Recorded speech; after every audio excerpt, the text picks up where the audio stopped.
2022 онд Эзэн Чингис хааны мэдэлсний 860 жилийн ойгоор Монгол Улсын ерөнхийлөгч Ухнагийн хөрс сүх дэлхийн үн төв түүх соёлын дурсгалт газар орхины хөндөд шинэ хар ойр мохтыг сэргээн байгуулах зарлиг гаргасан. Монголчуудын түүхэн уламжлал хүсэл тэмүүлэл эв нэгдэл шударга ёс цог хэмрийн илэрхийлэл болсон төрийн талбайг ерөнхийлөгчийн зарилгааны дагуу их хаадын цэцэрлэгт хүрээлэнд үн мөнхөд мандуулах ёслолоор хар ойр мохтын бүтээн байгуулалт эхэллээ. Ёслолд Монгол Улсын ерөнхийлөгч хөрөлсөх оролцоож хэлсэн үгэндээ Монгол түмний ариун гал голомт болох орхины хөндөд хар өрөм хотыг бүтээн байгуулахтаа сурвалж бичиг археологийн олдуур нотлогоонд тулгуурлан 830 жилийн дэртэйх дүр төрх их хаадын сүр хүчийг шингээх ёстойг онцолсон юм а. Энэхүү сурчлалын шинэ бүсүүдийг бий болгосноор Улаанбаатар хорт руу чиглэсэн их нүүдэл шижил хөдөлгөөнийг сааруулж хүн амын нутагшилд суурьшлын зохистой тогтолцоог бүрдүүлэх бөгөөд үсчилсэн хөгжлийн бодлогыг бодит ажил хэрэг болгон эрчимжүүлэхэд нэн чухал үүрэг гүйцэтгэх юм а. Тухайлбал Монгол Улсын эртний нийслэл хар ойр хотыг сэргээн байгуулахад авто зам, төмөр зам, шинэ нис онгоцны буудал, дулаан, цахилгааны их үүсвэр, хог хаягдал боловсруулах үйлдвэр, цэвэрлэх байгууламж, хотын ногоон бүс, хөдөө аж ахуйн кластер байгуулах, гол нуурыг сэргээх зэрэг бүтээн байгуулалтын томоохон ажлуудыг нэн дөрвөнд хийж гүйцэтгэх ёстой юм а. Шинэ хар ойр хотод 500 мянган хүн оршин сууна.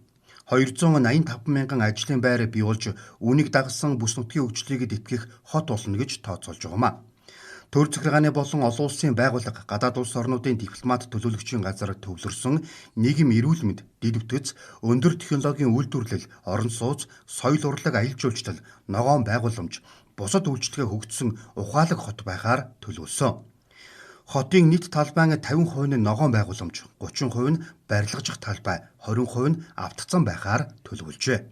Эртний хар ойр хотынхаа туур хүртэл 10.8 км-т олон улсын соёлын гудамжийг бий болгоё гэж. За яагаад олон улсын соёлын гудамжийг бий болгоё гэдгийг санаа гаргасан гэхээр эртний нийслэл хар ойр хот бол тухайн үедээ дэлхийн эдийн засгийн төв, соёлын төв, улс төрийн төв, шашны төв гээд үндсэндээ дэлхийн нийслэлшгүй ийм одоо олон үндэснийг бий болгосон ийм төв байсан. Тэгэхээр энэ уламжил өнөөгийн хар ойр хот дээр зайлшгүй хадгалагдах ёстой гэж бодож байгаа. Тэгээ энэ баригдах олон улсын соёлын гудамжны өргөн бол 1220 м-тэй. За урт нь ингээ 10.8 м-тэй. Энд хөндлөн огтлж байгаа гудамж болгон нэг улсын байна. 10.8 км. Тий 10.8 км урттай. Тэгээ хөндлөн огтлж байгаа гудамж болгон бол нэг улсын. Жишээлбэл одоо энд өнөөдөр Кувейтийн, Туркийн элчин сайдууд ирсэн байна, тун талархалтай байна. Кувейтийн гудамж ихэд одоо Кувейтийн одоо соёлын зүйлийг харуулсан худалдаа арилжаа хийдэг, одоо хүмүүс тэрээр явдаг. За Туркийн үндэсний соёлыг тэнд харуулсан худалдаа арилжаа хийдэг. Одоо бүхэл гадны зочид ирэхэд тэнд богинохон ч гэсэн Турк улсаар, Кувейт улсаар аялсан юм шиг. За ингээд энийхээ төгсгөл рүү бол Монголын эртний уламжилт одоо уламжлалыг харуулсан гудамжууд байна. Дархчуудын гудамжууд байна. Урлагийн гудамжууд байна, соёлын гудамжууд байна, мужааны тэгээд нүүдэлчин соёлыг монголчуудын нүүдэлчдийн соёлыг харуулсан гудамжууд бас байна. Хятадаас бусад бүх улсынх нь нийслэл энд байрлаж ирсэн. Одоо энэ арай төс дотор. Тэгэхээр энэ булганы чинь шинэ ухааны үндэстэй одоо тогтоосныг эрдэмтэд бол тал талаас нь баталсан. Тэгээд их эзэн Чингис хаан өөрийнхөө зарлиг, сургаал одоо зааж өгөөд за тэгээ өгөөдөө хаан хэрэгжүүлж эхэлсэн. Энэ түүхтэй тухайн үедээ дэлхийн нийслэл одоо үндсэндээ болж исэн. Энэ газар бид бас зогсож байна. Тэгээ энэний одоо өнөөдөр төвцөг энэ одоо энэ эко хот болох үндсэн их хаадын цэцэрлэгийн одоо энэ сая мод тарьж одоо эхэлж байгаа энэ газар тэгээ одоо энэ юуныхаа бүтээн байгуулалтынхаа нээлтийг хийж байгаа энэ одоо ёслолд оролцож байгаа одоо их баяртай байна. Хот байгууллагатай холбоотойгоор Өвөр ханга Арангаа аймгийн нутагдах орхины хөндөд 189 мянган га газрыг улсын тусгай хэрэгцээнд аваад байна. Хар ойр хот нь төгжрөл, агаар ус, хөрсний бохирдлгээд нийгэм эдийн засгийн иргэдийн ахуй амьдрал, эрүүл мэнд зэрэгт сөргөөр нөлөөлж байгаа хүн амын төвлөрлөлийг задлах, эрүүл аюулгүй орчинд амьдрах нөхцөл бүрдүүлэх, нийгмийн суур үйлчлэгийг хангах, суурьчлалын шинэ бүсүүд бий болоход томоохон хувь нэмэр оруулна гэж харж байгаамаа.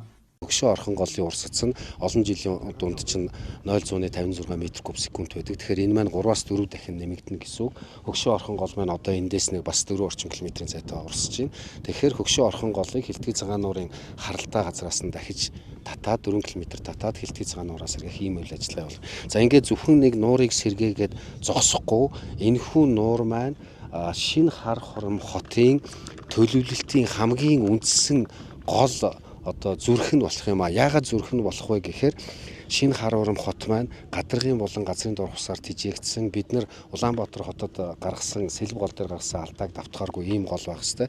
Түүнээс гадна хилтгий цагаан нуурын болоод шинэ хар хором хот төр одоо бидний энэ зогсож байгаа энэ төв цэгийг тойроод усан канал үүсгэх хэвээр. Энэ каналын усны тэжээл нь юунд шинэ хар хором хот төр байгуулагдах хоногт 130 мянган метр куб усыг цэвэршүүлэх хүчин чадалтай.